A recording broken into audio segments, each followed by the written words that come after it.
கல்வியை நேசிக்கும் அனைவருக்கும் வணக்கம். இப்போ வந்து பாருங்க 11th இருக்கக்கூடிய தமிழக அரசியல் சிந்தனைகள் அப்படிங்கிற ஒரு லெசன வந்து பார்க்க போறோம். சரிங்களா? சரி பாருங்க. ஃபர்ஸ்ட் வந்து இந்த கோவை அப்படிங்கிற இந்த கோவை நூல்கள்லாம் நம்ம தமிழ்ல வந்து படிச்சிருந்திருப்போம். அந்த கோவைக்கு வந்து என்ன மீனிங் அப்படின்னா, பொதுவாக வந்து அன்ப பத்தி சொல்றது அப்படின்னு சொல்லிட்டு நம்ம புக்ல வந்து குடுத்துருந்துருப்பாங்க. அது வந்து பார்த்து வச்சுக்கணும். அதுக்கடுத்து களம்பகம். களம்பகம்னா, களம்னா 12, பகம்னா அதில பாதி 6 அப்படின்லாம் சொல்லிட்டு நம்ம பார்த்துருப்போம். இந்த 18 அப்படின்னு சொல்லிட்டு. சரிங்களா? அது வந்து பொதுவாக அரசன், அப்புறம் அவங்களோட வீரத்த பத்தி சொல்லக்கூடியது இந்த களம்பகம் அப்படிங்கிறது. சரிங்களா? அதுக்கடுத்து கலிங்கரசன் காரவேலன் இருக்காங்க இல்லையா? அவங்க என்ன பண்ணியிருந்திருப்பாங்க அப்படின்னா, கிட்டத்தட்ட ஒரு 132 வருஷமா தமிழ் கூட்டமைப்பு அப்படிங்கிறது ஒண்ணு இருந்திருக்கு. நம்ம வந்து வச்சிருந்துருப்போம். தமிழ் கூட்டமைப்பு அப்படின்னு சொல்லிட்டு. அத வந்து என்ன பண்ணியிருந்திருப்பாரு அப்படின்னா, அழிச்சிருந்திருப்பாரு. யாரு அப்படின்னா, கலிங்கரசன் காரவேலன் அப்படிங்கிறவரு. ஓகேவா? அடுத்து வந்து அகநானூறு. இந்த அகநானூறு அப்படிங்கிறது தமிழ் அரசர்களோட கூட்டமைப்பு, அதுக்கடுத்து பிற நாட்டு மேல படையெடுப்பு இருக்கு இல்லையா? இதெல்லாம் வந்து பத்தி சொல்லக்கூடியது வந்து பார்த்தீங்க அப்படின்னா அகநானூறு. சரிங்களா? இது வந்து ஞாபகம் வச்சுக்கணும். இந்த 8 தொகை நூல்கள்லயே வரலாறு வந்து அதிகமா கூறக்கூடிய நூல் எதுன்னு கேட்டாலும் நம்ம அகநானூறு அப்படின்னு சொல்லிட்டு நம்ம தமிழ்லயே படிச்சிருந்திருப்போம். சரியா? அத வந்து ஞாபகம் வச்சுக்கணும். அதுக்கடுத்து வந்து பாருங்க, அரசர்கள் அவங்க ஆண்ட தலைநகரம் வந்து குடுத்துருந்துருப்பாங்க. சோழர்கள் என்ன பண்ணியிருந்திருப்பாங்க அப்படின்னா, உறையூர வந்து தலைநகரா கொண்டு ஆட்சி பண்ணிட்டு இருந்திருப்பாங்க. பாண்டியர்கள் வந்து மதுரை, சேரர்கள் வந்து கொங்கு, அதுக்கப்புறம் வந்து பார்த்தீங்கன்னா, கேரளா பகுதி. இது 2யுமே வந்து சேரர்கள் வந்து ஆட்சி பண்ணிட்டு இருந்திருப்பாங்க. அதுக்கடுத்து பல்லவர்கள் வந்து காஞ்சிபுரத்த ஆட்சி பண்ணிட்டு இருந்திருப்பாங்க. இத ஞாபகம் வச்சுக்கணும். அதுக்கடுத்து கடையேழு வள்ளல்கள். கடையேழு வள்ளல்கள பொறுத்தவரைக்கும் அந்த ஷார்ட்கட்லயே நீங்க ஞாபகம் வச்சுக்கோங்க. கடையேழு வள்ளல்கள்னா அந்த பாப்கார்ன் அப்படிங்கிற ஷார்ட்கட் தான். சரிங்களா? இந்த ஸ்பெல்லிங் அப்படியே ஞாபகம் வச்சுட்டீங்க அப்படின்னா, கடையேழு வள்ளல்கள் வந்து ஈஸி. சரியா? பி வந்து பாரி, அதுக்கடுத்து ஓ வந்து ஓரி, பி வந்து மறுபடியும் பேகன், கே வந்து காரி, ஹெச் வந்து ஆய் ஞாபகம் வச்சுக்கோங்க. ஏ வந்து பார்த்தீங்க அப்படின்னா அதியமான், என் வந்து நல்லி. இத அப்படியே ஞாபகம் வச்சுக்கணும். சரிங்களா? அதுக்கடுத்து புறநானூறு. புறநானூறு அப்படிங்கிறது பாண்டிய அரசனை வந்து புகழக்கூடியதா வந்து இருந்திருக்கும். அதையும் நம்ம புக்ல குடுத்துருந்துருப்பாங்க. அதுக்கடுத்து பட்டினப்பாலை அப்படிங்கிறது பல்வேறு வரிகள பத்தி சொல்லக்கூடியது. டாக்ஸ் வந்து அதிகமா அந்த காலத்துல வந்து எதுக்கு எதுக்கெல்லாம் வந்து டாக்ஸ் வந்து குடுத்தாங்க, எவ்வளோ குடுத்தாங்க அப்படிங்கிறதெல்லாம் சொல்லக்கூடியது பட்டினப்பாலை வந்து சொல்லியிருக்கும். சரிங்களா? அதுக்கடுத்து பாண்டியர்களோட கல்வெட்டு. சரிங்களா? அந்த பாண்டியர்களோட கல்வெட்டெல்லாம் முத்துக்குளித்தல வந்து கலாத்திகன் அப்படின்னும், அதுக்கடுத்து முதன்மை எழுத்தர வந்து கணத்திகன் அப்படின்னு சொல்லிட்டு வந்து சொல்லியிருந்திருப்பாங்க. சரிங்களா? முத்துக்குளித்தல கலாத்திகர் அப்படின்னும், முதன்மை எழுத்தர வந்து க கணத்திகன் அப்படின்னு சொல்லிட்டு சொல்லியிருந்திருப்பாங்க. இது ஞாபகம் வச்சுக்கணும். பாண்டியர்களோட சின்னம் வந்து பார்த்தீங்க அப்படின்னா, மீன் அப்படின்னு சொல்லி குடுத்துருந்துருப்பாங்க. அதாவது இரட்டை மீன் அப்படின்னு கூட ஒரு சில புக்ல வந்து குடுத்துருந்துருப்பாங்க. ஓகேவா? அதுக்கடுத்து பல்லவர்களது வந்து பார்த்தீங்க அப்படின்னா, சிங்கம். சரிங்களா? அதுக்கடுத்து பண்டைய கால தமிழ்லலாம் வந்து பார்த்தீங்க அப்படின்னா, சாதி அப்படிங்கிறது இருந்துச்சா அப்படின்னா, சாதிலாம் வந்து காணப்படல பெருசா. சரியா? இத வந்து கூற்றுக்காரன்ல கேட்பாங்க. கொஞ்சம் பார்த்து வச்சுக்கோங்க. சாதி அப்படிங்கிறது காணப்படவில்லை அப்படிங்கிறது தான் சொல்லணும். ஓகேவா? அப்போ அந்த காலத்துல இருக்கக்கூடிய அந்த வர்த்தகர்கள வந்து வைசியர் அப்படின்னு வந்து சொல்லிட்டு இருந்தாங்க. அதுக்கடுத்து விவசாயிகள வந்து வேளாளர் அப்படின்னு வந்து சொன்னாங்க. சரிங்களா? இத வந்து ஞாபகம் வச்சுக்கணும். ஓகே. அடுத்து பாருங்க, தமிழ்நாட்டோட பழங்குடியின வழிபாடு வந்து என்னவா இருந்துச்சு அப்படின்னா, முருகன் வந்து வழிபாடு வந்து இருந்திருக்கும். கிபி 6ஆம் நூற்றாண்டு சரிங்களா? அந்த கிபி 6ஆம் நூற்றாண்டுல இந்த தமிழ், சமஸ்கிருதம் அதெல்லாம் அந்த தோற்றம் வந்து இருந்தது அப்படின்ட்டு வந்து புக்ல வந்து குடுத்துருந்துருப்பாங்க. ஒருவேள அந்த கல்வெட்டு அந்த மாரி ஏதாவது அ தொடங்குன காலமா அப்படிங்கிறது மாரி குடுத்துருந்துருப்பாங்கன்னு நெனைக்கிறேன். இத கொஞ்சம் பார்த்து வச்சுக்கோங்க சும்மா. தமிழ், சமஸ்கிருதம் தோற்றம் அப்படின்னு சொல்லிட்டு கிபி 6ஆம் நூற்றாண்டு அப்படின்னு சொல்லி குடுத்துருந்துருப்பாங்க. அதுக்கடுத்து ஆரிய கலாச்சாரம் அப்படிங்கிறது, ஆரியர்களோட கலாச்சாரம் எப்போ வந்து உள்ள வருது அப்படின்னா, பல்லவர்களோட காலத்துல தான் வந்து தலை தோங்குது. இதையும் வந்து ஞாபகம் வச்சுக்கோங்க. அதுக்கடுத்து ஔவையார். ஔவையார் அப்படின்னா வந்து மதிப்புக்குரிய பெண் அப்படின்னு அர்த்தம். கிட்டத்தட்ட ஔவையார் அப்படிங்கிற பேர்ல கிட்டத்தட்ட ஒரு 6 பெண்கள் வந்து இருந்தது அப்படின்னு சொல்லிட்டு சொல்றாங்க. சரிங்களா? இதுல ஔவையார் வந்து அதியமான் காலத்துல ஒரு ஔவையார் வந்து இருந்திருப்பாங்க. அவங்க தான் என்ன பண்ணியிருந்திருப்பாங்க அப்படின்னா, தொண்டைமான் அவங்க அவங்களுக்காக இந்த அதியமானுக்காக தொண்டைமான் கிட்ட வந்து தூது போயிருந்திருப்பாங்க. இந்த செய்தி வந்து ஒரு நூல் குறிப்பிடுது அப்படின்னு சொல்லிட்டு நீங்க தமிழ்ல படிச்சிருந்திருப்பீங்க. அது எந்த நூல் சொல்லிட்டு கமெண்ட் பண்ணுங்க. சரியா? அதுக்கடுத்து சோழர் காலத்து ஔவையார். சோழர் காலத்து ஔவையார் வந்து கிட்டத்தட்ட ஒரு 10ஆம் நூற்றாண்டு காலகட்டத்தில வந்து வாழ்ந்தவங்க. இவங்க தான் வந்து குழந்தை நீதி நூல், அதுக்கடுத்து ஆத்திச்சூடி, அதுக்கடுத்து கொன்றை வேந்தன் இதெல்லாமே வந்து இயற்றியிருப்பாங்க. சரிங்களா? இத அப்படியே ஞாபகம் வச்சுக்கணும். அதுக்கடுத்து வந்து திருவள்ளுவர். திருவள்ளுவர பத்தி இந்த சொல்லணும் அப்படின்னா, அந்த அரசனை பத்தி சொல்லியிருப்பாங்க. அரசனோட இயல்பு கிட்டத்தட்ட ஒரு 25 அதிகாரத்துல வந்து திருவள்ளுவர் வந்து சொல்லியிருந்திருப்பாரு. அந்த 25 அதிகாரமும் வந்து பார்த்தீங்க நம்ம புக்ல வந்து குடுத்துருந்துருப்பாங்க. இறைமாட்சி. இறைமாட்சி அப்படிங்கிறது அதிகாரம் 39 சரிங்களா? இந்த குரூப் 4ல கூட அதிகாரத்த பத்திலாம் கேட்க ஆரம்பிச்சுட்டாங்க. அதனால கொஞ்சம் பார்த்துங்க. புக்ல குடுத்துருக்கிறத பார்த்துக்குங்க. சரியா? இறைமாட்சி அப்படிங்கிறது அதிகாரம் 39ல தொடங்கி, இடுக்கண் அழியாமை அப்படின்னு சொல்லிட்டு அதிகாரம் 63 வரைக்கும் வந்து சொல்லியிருந்திருப்பாங்க. ஓகேவா? இது இந்த 25 அதிகாரம் இருக்கு இல்லையா? அந்த 25 அதிகாரம் ஸ்டார்ட்டிங்ல இறைமாட்சி அதிகாரம் 39 இதுல ஸ்டார்ட் ஆகி கடைசியா 25வது அந்த இடுக்கண் அழியாமை அப்படிங்கிற அதிகாரத்தோட முடியுது. அந்த அதிகாரம் வந்து 63 சரிங்களா? கிட்டத்தட்ட 46 முறை வந்து ஆட்சி தலைவனை பத்தி வந்து சொல்லியிருப்பாரு.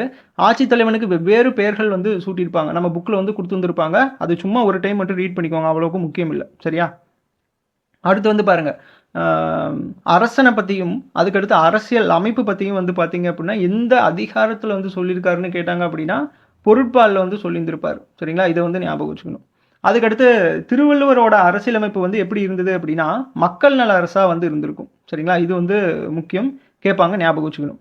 அதுக்கடுத்து திருக்குறள். அந்த புக்ல வந்து என்னென்ன திருக்குறள் குடுத்துருக்காங்களோ, அத அப்படியே நம்ம வந்து எழுதியிருப்போம். சரிங்களா? இத அப்படியே நீங்க பார்த்துக்கோங்க.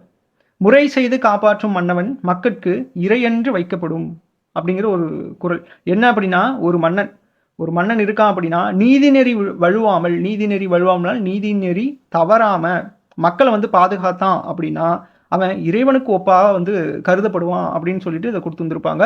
ரொம்ப ரொம்ப முக்கியமான குறள், பார்த்து வச்சுக்கோங்க. ஓகேவா? அடுத்து பாருங்க, அறநிலுக்கா தல்லவை நீக்கி மரநிலுக்கா மானம் உடையது அரசு அப்படின்னு சொல்லிட்டு ஒரு குறள்.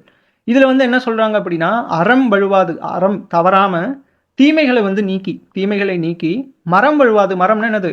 வீரம், வீரம் தவறாம மானம் வந்து காப்பது தான் ஒரு அரசு அப்படின்னு வந்து சொல்லியிருந்திருப்பார். சரிங்களா? அறநிழுக்கா நல்லவை நீக்கி மரநிழுக்கா மானம் உடையது அரசு அப்படின்னு சொல்லிட்டு. சரிங்களா? அதுக்கடுத்து வானோக்கி வாழும் வானோக்கி வாழும் உலகெல்லாம் மன்னவன் கோல் நோக்கி வாழும் குடி அப்படிங்கிற ஒரு குறள் வந்து சொல்லியிருந்திருப்பாங்க. சரிங்களா?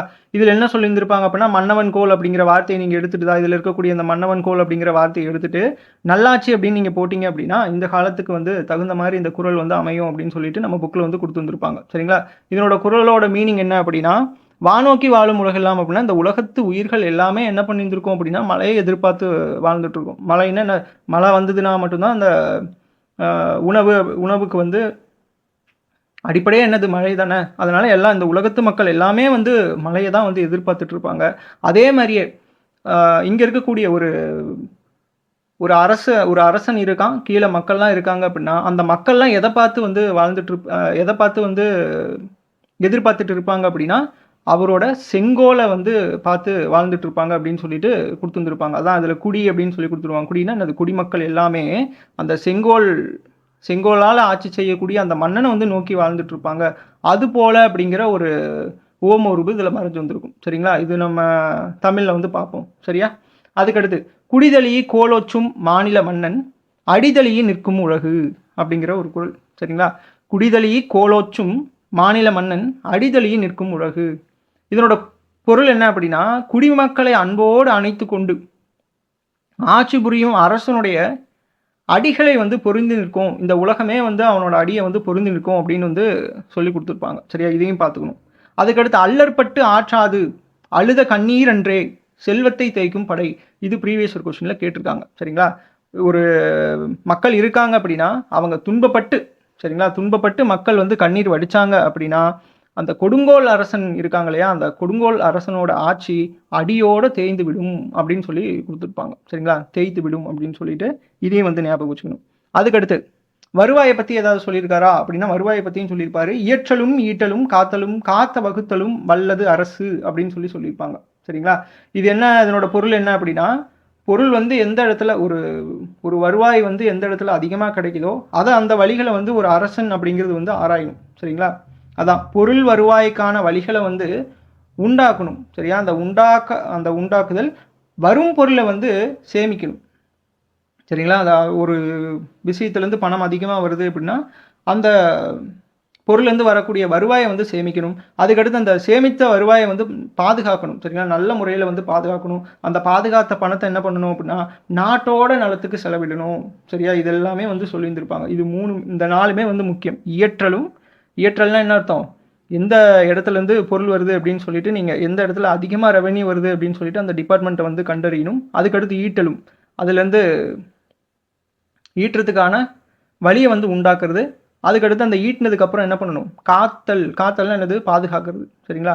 அதுக்கடுத்து காத்த வகுத்தலும். அந்த காத்த பணத்தை எல்லா பக்கமுமே என்ன பண்ணணும் அப்படின்னா, நல்ல நல்ல விஷயத்துக்கு எல்லாத்துக்குமே வந்து செலவிடணும். சரிங்களா? இதை வந்து கொடுத்துருந்துருப்பாங்க. இது ரொம்ப முக்கியமானது. சரிங்களா?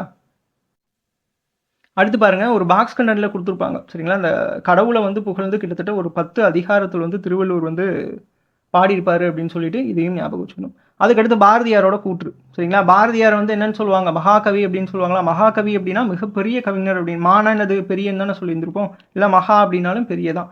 அப்போ மிகப்பெரிய கவிஞர் அப்படின்னு அர்த்தம். இதில் ஒரு கொஸ்டின் என்ன அப்படின்னா, பாரதியாரை மகாகவின்னு பட்டம் கொடுத்தது யார்? சரிங்களா? மகாகவி அப்படிங்கிற ஒரு பட்டம் பாரதியாருக்கு கொடுக்கப்பட்டவர் யார் அப்படின்னு சொல்லிட்டு ஒரு கொஸ்டின். அதுக்கு ஆன்சர் பண்ணுங்க. சரிங்களா?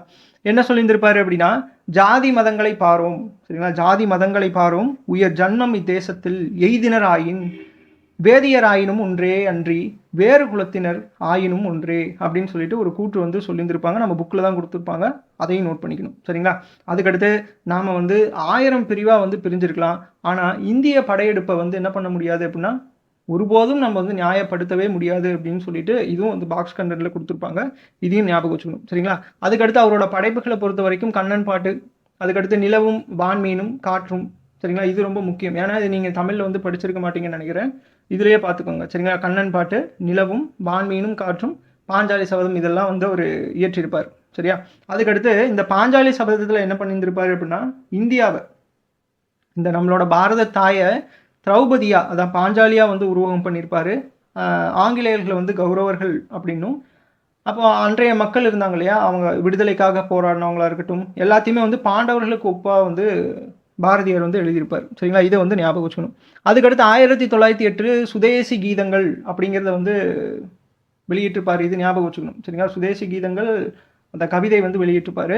1904 சுதேசி மித்ரன் அதில் வந்து துணை ஆசிரியராக வந்து பணியாற்றுவார். ஓகேங்களா? அது ஒன்று ஞாபகம் வச்சுக்கணும். 1906 இந்தியா அப்படிங்கிற நாளிதழை வந்து ஸ்டார்ட் பண்ணியிருந்திருப்பார். ஓகேவா? இந்த இந்தியாவுக்காக தான் பதிப்பாசிரியராகவும் இருந்திருப்பார். அந்த பதிப்பாசிரியராக இருந்ததுனால கைது பண்ணியிருந்திருப்பாங்க. இதையும் ஞாபகம் வச்சுக்கணும். சரிங்களா? ஓகே, இந்த இந்தியாவோட குறிக்கோளாக என்ன இருந்துச்சு அப்படின்னா, இந்தியாவோட நாளிதழோட குறிக்கோள் என்னவா இருந்துச்சு அப்படின்னா, அந்த பிரெஞ்சு முழக்கம் பார்த்துருப்போம் இல்லையா, பாலிட்டியில் படிச்சிருந்திருப்பீங்க. 1789 அப்படின்னு சொல்லிட்டு அந்த 3 முழக்கங்கள், சுதந்திரம், சமத்துவம், சகோதரத்துவம் அப்படின்னு சொல்லிட்டு இந்த 3 முழக்கம் வந்து முக்கியமானது. சரிங்களா? அதுக்கடுத்து விஜயாவில் வந்து பார்த்தீங்க அப்படின்னா பதிப்பாசிரியராக வந்து இருந்திருப்பாரு. பாலபாரதம் அப்படிங்கிறதுல ஆங்கில மாத இதழ் வந்து ஒன்று என்ன பண்ணியிருந்திருப்பாரு அப்படின்னா உருவாக்கி இருந்திருப்பார். சரிங்களா? அதுக்கடுத்து சூரியோதயம் அப்படிங்கிறது பாண்டிச்சேரியில் இருக்கக்கூடிய உள்நாட்டு வார இதழ். சரிங்களா? இதையும் வந்து உருவாக்கி இருந்திருப்பாரு. இதையும் ஞாபகம் வச்சுக்கணும். அடுத்து பாருங்க, 1908 சுயராஜ்ய தினம் அப்படின்னு சொல்லிட்டு சென்னையில் கொண்டாடுறதுக்கு என்ன பண்ணியிருந்திருப்பாருன்னா பாரதியார் வந்து ஏற்பாடு செஞ்சிருந்திருப்பார். இதையும் ஞாபகம் வச்சுக்கணும். அதுக்கடுத்து கவிதைகள் வந்து வந்தே மாதரம், அதுக்கடுத்து எந்தையும் தாயும் அப்படிங்கிறது ஒன்று, ஜெயபாரத் அப்படிங்கிற 3 கவிதைகள் வந்து கொடுத்துருந்துருப்பாங்க. அதையும் ஞாபகம் வச்சுக்கணும். அதுக்கடுத்து 1919 ராஜாஜி வீட்டில் வந்து காந்தி வந்து மீட் பண்ணியிருந்திருப்பார். நம்ம 6th புக்லேயே நம்ம படிச்சிருந்திருப்போம். அதையும் ஞாபகம் வச்சுக்கணும். அதுக்கடுத்து 1908 பாண்டிச்சேரி வந்து போவார். சரிங்களா? 1908 பாண்டிச்சேரி போவார். எதுக்குன்னா இங்கே எல்லாம் கவிதை எழுதுறதுனால ஆங்கிலேயர்கள்கிட்ட இருந்து ஒரு எதிர்ப்பு வந்து வந்ததன் காரணமாக இவர் என்ன பண்ணியிருந்திருப்பார் அப்படின்னா பாண்டிச்சேரிக்கு வந்து போயிருந்திருப்பார் 1908. அதுலேருந்து ஒரு 10 வருஷம் 1918 பாண்டிச்சேரியை இருந்து அப்படி ஒரு வந்துட்டு இருக்காரு, கடலூர் வழியாக வந்துட்டு இருக்கும்போது கடலூரில் என்ன பண்ணிடுவாங்க அப்படின்னா கைது பண்ணிடுவாங்க. சரிங்களா? இது வந்து ஞாபகம் வச்சுக்கணும். அதுக்கடுத்து ஐஎன்சி, இந்தியன் நேஷனல் காங்கிரஸோட வருஷம் மாநாடு நடக்கும் இல்லையா, அந்த எண்டில் அந்த வருடாந்திர மாநாட்டில் வந்து பார்ட்டிசிபேட் வந்து பண்ணியிருந்திருப்பார். சரிங்களா? அதில் முக்கியமாக சொல்லணும் அப்படின்னா 1905 பனாரஸ் மாநாடும் 1907 சூரத் மாநாடு இருக்கு இல்லையா, இந்த 2 மாநாட்டிலையுமே ஐஎன்சி தலைவர்களை வந்து இவர் என்ன பண்ணியிருந்திருப்பார் அப்படின்னா கவர்ந்திருப்பார். சரிங்களா? இவர் அதுக்கடுத்து பாரதியார் ஒரு சமூக சீர்திருத்தவாதியாக வந்து என்னென்ன பாரதியார் வந்து பண்ணாரு அப்படிங்கிறத சொல்லிட்டு இங்கே கொடுத்துருந்துருப்பாங்க. சாதிக்கு வந்து எதிராக வந்து இருந்திருப்பார். சரிங்களா? இது நம்மளுக்கே தெரிஞ்சது தான். அதுக்கடுத்து மொத்தம் 2 சாதி தான் இருக்குது அப்படின்னு சொல்லியிருந்திருப்பாரு. ஆண் சாதி 1, பெண் சாதி 1 அப்படின்னு சொல்லிட்டு. அதுக்கடுத்து இவரோட கூற்று, முக்கியமான கூற்று வந்து, இந்தியர் தெளிவாக அனைவரும் பாரத தாயின் குழந்தைகள் என ஒன்றுபட்டு செயல்பட்டால் அன்றி இந்தியா வந்து விடுதலைக்கு சாத்தியமே ஆகாது அப்படின்னு வந்து சொல்லியிருந்திருப்பாரு. இதையும் ஞாபகம் வச்சுக்கணும். சரிங்களா? அதுக்கடுத்து குழந்தை திருமணமா இருக்கட்டும், வரதட்சணையா இருக்கட்டும், இதெல்லாமே வந்து எதிர்த்திருப்பாரு. சரியா? இது ஒன்று ஞாபகம் வச்சுக்கணும். அதுக்கடுத்து விதவை திருமணத்தை என்ன பண்ணியிருந்திருப்பாரு அப்படின்னா ஆதரிப்பாரு. இதை ஞாபகம் வச்சுக்கணும். விதவை திருமணத்தை ஆதரித்தார் அப்படிங்கிறது ஞாபகம் வச்சுக்கணும். ஏன்னா கூற்று காரணம்ல கேட்பாங்க. ஓகேவா? அதுக்கடுத்து இவரோட கூற்று பாருங்க, ஒன்று முக்கியமானது. இது பாக்ஸ் கண்டென்ட்ல தான் கொடுத்துருந்துருப்பாங்க. சரியா? ஆணும் பெண்ணும் சமமாக கருதப்பட்டால் மட்டுமே இவ்வுலகம் அறிவு மற்றும் புத்தி கூர்மையில வந்து சிறப்புறும் அப்படின்னு சொல்லி கொடுத்துருந்துருப்பாங்க. ஏன்னா இதெல்லாம் ஏன் ஞாபகம் வச்சுக்கணும் அப்படின்னா, இதே மாதிரியே பெண்களை பற்றி அதெல்லாம் வந்து நிறைய அறிஞர்கள் வந்து சொல்லியிருந்திருப்பாங்க. அங்கே போய் நம்மளுக்கு 4 ஆப்ஷன் கொடுக்குறாங்க அப்படின்னா அதில் குழப்பம். சரியா? அதனால் பார்த்து வச்சுக்கணும். ஆணும் பெண்ணும் சமமாக கருதப்பட்டால் மட்டுமே இந்த உலகம் வந்து அறிவு அப்புறம் புத்தி கூர்மையில் வந்து சிறப்புறும் அப்படின்னு சொல்லிட்டு ஒரு கூற்று வந்து சொல்லியிருக்காரு. முக்கியமானது. அடுத்து பாருங்க, விவேகானந்தரோட சீடராக இருக்கக்கூடிய சகோதரி நிவேதிதா அவங்கள வந்து சந்திச்சதுக்கு அப்புறமா வந்து பெண்களை வந்து பற்றி சிந்தனைகள்லாம் வந்து அதிகமாக வந்து இவங்களுக்கு வந்து இருந்திருக்கும். சரிங்களா? அவங்க வந்து எந்தெந்த முறையில் வந்து கஷ்டப்படுறாங்க அப்படிங்கிற இதெல்லாம் வந்து அந்த சிந்தனையெல்லாம் வந்து பாரதியாருக்கு வந்து தோன்றிருக்கும். தீவிரமாக வந்து ஈடுபட்டதுக்கு காரணமே இந்த சகோதரி நிவேதிதா அப்படின்னு தான் சொல்லுவாங்க. சரிங்களா? ஓகே. அதுக்கடுத்து தற்கால பெண்களுக்கு வந்து சக்தி அப்படிங்கிற ஒரு அடையாளம் சூட்டியிருப்பாங்க அப்படின்னு சொல்லிட்டு நம்மளோட புக்கில் வந்து கொடுத்துருந்துருப்பாங்க. அது ஞாபகம் வச்சுக்கணும். அதுக்கடுத்து சுதந்திரமான மற்றும் ஆண்களுக்கு சமமான பங்குதாரர் என்று பெண்கள் வந்து குறிப்பிட்டது யாருன்னு கேட்டாங்க அப்படின்னா பாரதியார் தான். சரிங்களா? இதையும் ஞாபகம் வச்சுக்கணும். அதுக்கடுத்து மா சிங்காரவேலர், இவர் வந்து ரொம்ப ரொம்ப முக்கியமானவர், அடிக்கடி கேட்கக்கூடிய கொஷின். சரியா? சரி பாருங்க, தொழிலாளர்களை விடுதலை இயக்கத்தோடு வந்து இணைக்கணும் அப்படின்னு சொல்லிட்டு ரொம்ப ரொம்ப ஆசைப்பட்டு இருந்திருப்பாரு இந்த சிங்காரவேலர் அப்படிங்கிறவர். சரிங்களா? இதை வந்து காங்கிரஸ் வந்து விரும்ப மாட்டாங்க. சரிங்களா? இது காங்கிரஸ் விரும்ப மாட்டாங்கிறதுக்காக 1920 காங்கிரஸ்க்கு என்ன பண்ணியிருந்திருப்பாரு அப்படின்னா இது விஷயமா வந்து தந்தி வந்து அமைச்சிருப்பாரு. இதையும் ஞாபகம் வச்சுக்கணும். அதுக்கடுத்து ஹிந்து, சுதேசமித்திரன், நவசக்தி, இதில் எல்லாத்துலேயுமே வந்து பார்த்தீங்க அப்படின்னா கட்டுரை வந்து எழுதி அமைச்சிருந்திருப்பாரு. இதுவும் ஞாபகம் வச்சுக்கணும். ஓகேவா? 1922 காங்கிரஸ் செஷனில் தமிழ்நாட்டோட பிரதிநிதியாக வந்து கலந்துப்பார். ஓகேங்களா? அதுக்கடுத்து இவரோட கருத்துக்கள்லாம் வந்து பார்த்தீங்க அப்படின்னா இந்தியாவோட விடுதலை அப்படிங்கிறது விவசாயி, அதுக்கடுத்து தொழிலாளர்களின் பொருளாதார சுதந்திரத்தை வந்து உள்ளடக்கியது அப்படின்னு சொல்லியிருந்திருப்பார். இது ஒன்று. அதுக்கடுத்து விவசாயி, தொழிலாளி, இவங்க 2 பேரோட நலனை பற்றி காங்கிரஸ் வந்து போராடணும், இதுக்காக வந்து போராடணும் அப்படின்னு சொல்லியிருந்திருப்பார். ஓகேவா? அப்போ இதனோட ரிசல்ட்டாக தான் 1922 இப்போ நம்ம பார்த்தோம்ல 1922 ஒரு செஷன் வந்து நடக்கும். இவர் வந்து தமிழ்நாட்டோட பிரதிநிதியாக கலந்துப்பார் அப்படின்னு சொல்லிட்டு இதில் ஒரு முக்கியமான நிகழ்வு என்ன நடந்திருக்கும் அப்படின்னா, ஒரு தீர்மானம் வந்து கொண்டு வருவாங்க. ஐஎன்சி தீர்மானம் கொண்டு வந்து ஒரு கமிட்டி வந்து ஆரம்பிப்பாங்க. ஒரு 6 மெம்பர் கமிட்டி ஆரம்பித்து அதில் சிங்காரவேலரும் வந்து ஒருத்தர். சரிங்களா? இன்க்ளூடிங் சிங்காரவேலர் உட்பட 6 பேர் கொண்ட ஒரு கமிட்டி வந்து உருவாக்குவாங்க. சரிங்களா? அதுக்கடுத்து 1926 தொழிலாளர் நலன்களை வந்து பேணும் சட்டம் அப்படிங்கிறது 1926 வந்து கொண்டு வந்திருப்பாங்க. சரிங்களா? நம்ம 1926 பார்த்துருந்துருப்போம். சரிங்களா? நேற்று நம்ம 10th பார்த்தோம்னு நினைக்கிறேன். சரிங்களா? 1926 மொத்தம் 2 விஷயம் வந்து நடந்திருக்கும். ஒன்று யூனிவர்சிட்டி ஒன்று உருவாக்கியிருப்பாங்க 1926 ஒரு யூனிவர்சிட்டி. அதுக்கடுத்து ஒரு சட்டம் போட்டிருப்பாங்க. அது தெரிஞ்சிச்சு அப்படின்னா 1926 அதை 2ஐயும் நீங்கள் கமெண்ட் பண்ணுங்கள். சரியா? அதுக்கடுத்து இவர் ஒரு கூற்று ஒன்று சொல்லியிருப்பார். காங்கிரஸ் தலைவர்கள் வட்டார மொழியில் வந்து பேசினாதான் மக்களுக்கு வந்து ஈஸியாக வந்து சென்றடையும், அதுக்கப்புறம் அவங்க கூட வந்து நெருக்கமான ஒரு உறவு வந்து உண்டாக்க முடியும் அப்படின்னு சொல்லிட்டு சிங்காரவேலர் வந்து சொல்லியிருப்பாரு. இதையும் ஞாபகம் வச்சுக்கணும். சரிங்களா? அடுத்து பாருங்க, இது அப்போ இவர் இந்த மாதிரி ஒரு கூற்று சொல்றாரு. அப்போ இதை தீர்மானம் கொண்டு வர விதமாக 1918 என்ன பண்ணுவாங்க அப்படின்னா ஒரு தீர்மானம் வந்து நிறைவேற்றுவாங்க. அந்த தீர்மானத்தில் சிங்காரவேலர், ஈவேரா வந்து பார்ட்டிசிபேட் பண்ணுவாங்க அப்படின்னு சொல்லி கொடுத்துருப்பாங்க. ஓகேங்களா? ஓகே. அதுக்கடுத்து சுயமரியாதை, பொது உடைமை மீதான சிங்காரவேலரோட தாக்கம் எப்படி இருந்துச்சு அப்படிங்கிறது கொடுத்து வந்திருப்பாங்க. சரிங்களா? இதில் வந்து பாருங்கள், இந்த பிராமின்ஸ், நான் பிராமின்ஸ் இவங்க 2 பேருக்குமே நம்ம போன லெசன்லேயே பார்த்தோம். அரசியல் அப்படிங்கிறது எப்படி நகர்த்திட்டு போவாங்க அப்படின்னா பிராமின்ஸ், நான் பிராமின்ஸ் இதை வச்சு தான் வந்து நகர்த்திட்டு போவாங்க அப்படின்னு சொல்லிட்டு. அப்போது இது 2 பேரோட பாகுபாடு இருக்கு இல்லையா, அது பெரியாருக்கு வந்து பிடிக்காது. நம்ம சேரன்மாதேவி குருகுல கல்வி இதில் கூட அந்த இதில் பார்த்துருந்துருப்போம். சரிங்களா? வரதராஜோல கூட சேர்ந்து பெரியார் வந்து என்ன பண்ணியிருப்பார், எதிர்த்திருப்பார் அதை. சரிங்களா? அப்போ அதை வந்து எதிர்த்ததை இவர் என்ன பண்ணார் அப்படின்னா சிங்காரவேலர் வந்து ஆதரிச்சிருப்பாரு அப்படின்னு சொல்லிட்டு கொடுத்தாங்க. சரிங்களா? அடுத்து பெரியார் ஒன்று சொல்லியிருந்திருப்பாங்க. பெரியார் என்ன பண்ணியிருந்திருப்பாரு அப்படின்னா சோவியத் போவார். சரிங்களா? ரஷ்யா போயிட்டு பொதுவுடைமைவாத கருத்துக்களை வந்து ஏற்று சுயமரியாதை இயக்கத்தை என்னன்னு மாற்றுவார் அப்படின்னா சுயமரியாதை சமூக நீதி கட்சி அப்படின்னு சொல்லிட்டு பேரை வந்து மாற்றுவார். சரிங்களா, இது ரொம்ப முக்கியம். எதுக்கு சம்மந்தமே இல்லாமல் இங்கே வருது அப்படின்னா இதனோட கொள்கையை வந்து வகுக்கிறதுல சிங்காரவேலர் வந்து இருந்திருப்பார். சரிங்களா, அதனால் இதை கொஞ்சம் நோட் பண்ணிக்கணும். சரிங்களா, இது ஒன்று முக்கியம். அதுக்கடுத்து பெரியாரோட குடியரசு இதழ் இருக்கு இல்லையா, அதில் மூட நம்பிக்கைக்கு எதிராக வந்து கட்டுரை வந்து எழுதியிருப்பார். இதெல்லாம் வந்து கேட்கலாம். சரிங்களா, பெரியாரோட எந்த இதழில் மூட நம்பிக்கைக்கு எதிராக வந்து சிங்காரவேலர் கட்டுரை எழுதினாரு அப்படின்னா குடியரசு அப்படிங்கிறது ஞாபகம் வச்சுக்கணும். சரிங்களா, அதுக்கடுத்து காங்கிரஸ் மாநாடு வந்து நடந்திருக்கும். பொது உடைமையோட பிரதிநிதியாக வந்து போய் பேசியிருந்திருப்பார். வாதிட்டவர் யாருன்னு கேட்டாலும் சிங்காரவேலர் தான். சரிங்களா, அதுக்கடுத்து 1923 மே மாதம் வந்து உழைப்பாளர் தினத்தை வந்து கொண்டாடுற விதமாக வந்து ஏற்பாடு வந்து பண்ணியிருந்திருப்பாங்க. 1923 மே மாதம். யார்? சிங்காரவேலர். ஓகேவா. அதுக்கடுத்து 1925 கான்பூரில் இந்தியாவோட ஃபஸ்ட்டு பொது உடைமை மாநாடு அப்படிங்கிறது நடக்கும். அதுக்கு வந்து தலைமை தாங்கினது யாருன்னு கேட்டாங்க அப்படின்னா சிங்காரவேலர் தான் வந்து தலைமை தாங்கியிருந்திருப்பார். இது ரொம்ப ரொம்ப முக்கியமானது. சரிங்களா, ஓகே. அப்போ அந்த தலைமை தாங்குறாங்க அப்படின்னா ஸ்பீச் கொடுத்துருப்பாங்க இல்லையா, அந்த ஸ்பீச்சில் வந்து என்னென்ன பேசியிருந்திருப்பார் அப்படின்னு கொடுத்துருப்பாங்க. வன்முறையற்ற மார்க்சிய பாதையை வந்து ஃபாலோ பண்ணணும் அப்படின்னும் இந்தியாவை வந்து என்ன பண்ணணும், இந்தியா வந்து மார்க்சிய பாதையை வந்து ஏற்படுத்தணும் அப்படின்னு சொல்லிட்டு காங்கிரஸில் இருந்து பொது உடைமைவாதி தனிப்பிரிவாக இயங்கணும் அப்படின்னு சொல்லிட்டு ஒன்று. அதுக்கடுத்து தென்னிந்தியாவில் முதல் பொது உடைமைவாதி அப்படின்னு சொல்லிட்டு யாருன்னு கேட்டாலும் சிங்காரவேலர் தான் குறிக்கணும். ஓகேவா. ஓகே, அடுத்து பாருங்க, பெரியார் வந்து 1879 வந்து பிறந்திருப்பாங்க.